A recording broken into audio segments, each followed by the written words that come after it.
Our remarkable and unique world provides a perfect environment for life, and it's inspiring to expand our awareness to how all biological life began with simple unicellular organisms like those still seen in the stromatolites of Western Australia. To remember the exuberant and miraculous processes by which all life co-evolved in symbiotic mutualism, leading to the incredible diversity and ecological richness of the countless intricate and dynamic complex systems we see in nature today, all from the same source, an incredible story of creativity and cosmic cooperation.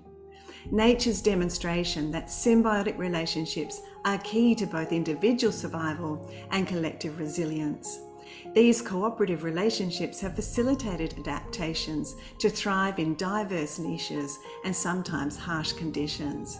Nature shows us that diversity is a measure of health, and we're learning to apply the same principles to other situations, ranging from the health of our own personal intestinal ecosystems to the health and diversity of our societies.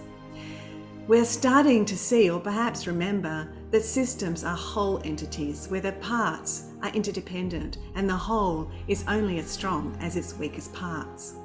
Nature is justice in action, expressed in the balance, in the exchange of energy, in the mutualism, in the diversity, in the equal value, where small is just as vital as large, and all are equally evolved.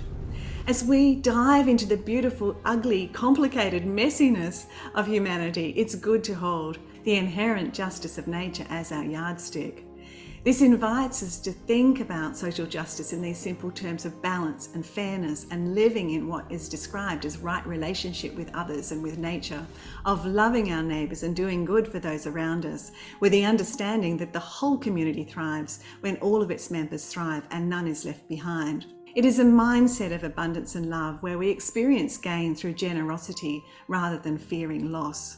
We seem far from this situation in the world today: war, discrimination, exploitation, deception, manipulation, and all kinds of inequalities. We can easily be consumed by the vortex of these injustices, and there are many. We can also see they are symptoms of something deeper and look into the common cause, which is broken relationships, falling out of loving relationships with ourselves, with each other, and the natural world, forgetting that we are part of the same wholeness. This creates a dominant mindset of scarcity, fear, driving greed, isolationism, territorialism, prejudice, which underpin most of our challenges and injustices. We fear our differences rather than embrace the richness that they bring to our common humanity. We fall deeper into blame, hatred, and vengeance, which only serve to drive resistance and deepen divisions. It's becoming so critical to break that cycle, and there is great hope in the many people working across sectors to do this, working to shift our consciousness towards more unity of awareness.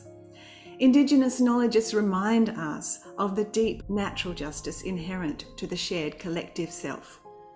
To harm the earth, to harm another, is to harm the self. Or, put another way, to heal the earth, to heal communities, is to heal the self, the shared sense of self. These are the deeper foundations that we want to lay for our discussion today. Yes, the mindsets and narratives that have given rise to so many of our devastating problems are entrenched and difficult to change. But it is not enough to just reject these old stories. We need viable, appealing, new stories for tangible choices. This might seem obvious, but we still see so many people focus more on destroying the old than building the new. This underscores the importance of new narratives that recognise the problem but focus resources on solutions, both specific to the situations, but also feeding the deeper shift in core value systems that we ultimately need. And today we will hear from people doing just that. Again, in this we do not aim to discuss all the challenges to justice in the world today, but to hear from people working to change the story in a number of specific areas, ranging from criminal justice, food justice, social and environmental justice. It's also why we have professional storytellers here today, and why Nova is investing in solutions, journalism, and a new media fellowship program. We're also encouraging an overarching planetary health perspective that reinforces the connections between human flourishing and the health of our environments, and the importance of societal systems and values that promote mutual resilience. But again, this too is how nature works.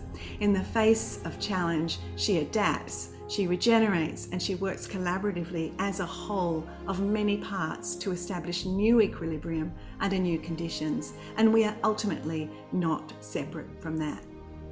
So it is my great pleasure to introduce our first speaker, Miriam Villela, Executive Director of the Earth Charter.